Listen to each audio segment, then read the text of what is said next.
আজকে আমার কুইজিনে থাকছে পৃথিবীর সবথেকে প্রাচীনতম মিষ্টি মতিচুর লাড্ডু। এই মিষ্টিকে অনেক সহজ পদ্ধতিতে বানানো হয়েছে।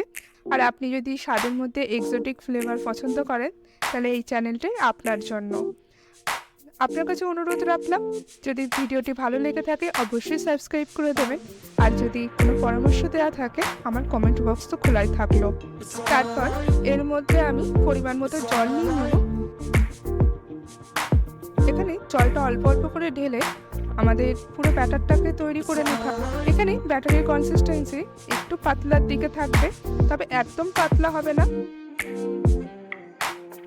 এই ব্যাটারটা কিছুক্ষণ রেখে দিলে এই পুরো কনসিস্টেন্সিটা একটু ঘন হয়ে যাবে। আমি এখানে আখের গুড়ের সিরাপ তৈরি করে নিলাম। আপনারা এখানে চাইলে আপনারা চিনির সিরাপ তৈরি করে নিতে পারেন। আমি চিনির সিরাপ কিভাবে তৈরি করতে হয় আমি এর আগের ভিডিওতে আমি দেখিয়েছি, তার লিঙ্ক আমি এখানে আই বাটনে আমি দিয়ে দেব। পুরো ব্যাটারটাকে ভেজে নেব।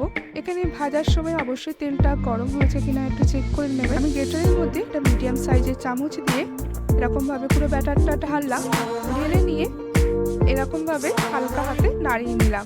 যেটা ঝরে ঝরে পড়ছে সেটাতেই আমাদের মতিচুর লাড্ডু তৈরি হবে। এখানে বেসন ঢালার সময় যদি অনেকটা বেশি একসাথে পড়ে যায় সেক্ষেত্রে কোনো চিন্তা করতে হবে না, সেটা আমরা পরে ম্যানেজ করে নেব, সেটা আমি পরে বলছি। তো আমি এখানে ব্যাটারটাকে আস্তে আস্তে ভেজে নিচ্ছি।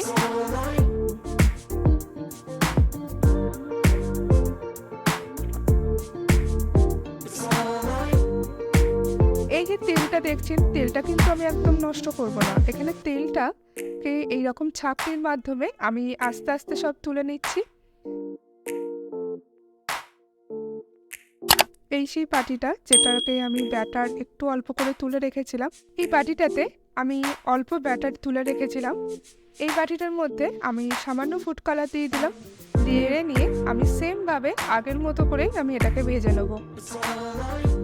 আমি একটা বাটির মধ্যে ছাঁকনি নিয়ে এইরকমভাবে আমি পুরো ব্যাটারটাকে আমি ভাজছিলাম। আপনারাও এইরকমভাবে ভাজতে পারবেন, তাতে তেলটা নষ্ট হবে না আর পুড়ে যাওয়ারও সম্ভাবনা থাকে না।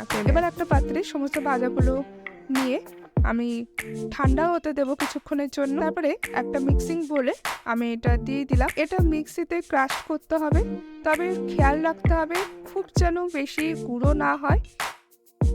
এটা জাস্ট 3 সেকেন্ডের জন্য দিলেই হবে। আপনি এখানে কাউন্টও করতে পারেন, 1 2 3 স্টপ। তারপর আমি মিক্সিং বোলের মধ্যে এটা ঢেলে নিলাম। তারপর এর মধ্যে আমি এখানে আখের গুড়ের সিরাপটা দিয়ে দিচ্ছিল। আমি ড্রাই ফ্রুটস দিয়ে দেবো।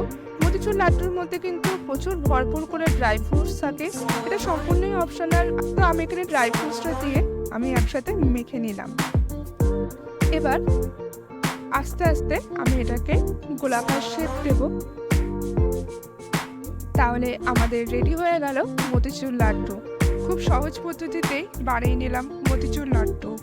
আমার ভিডিও যদি ভালো লেগে থাকে অবশ্যই একটা লাইক আর সাবস্ক্রাইব করে দেবেন।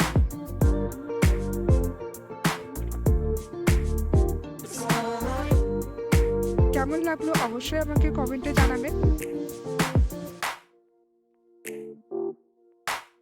তাহলে দেখা হচ্ছে পরবর্তী ভিডিওতে।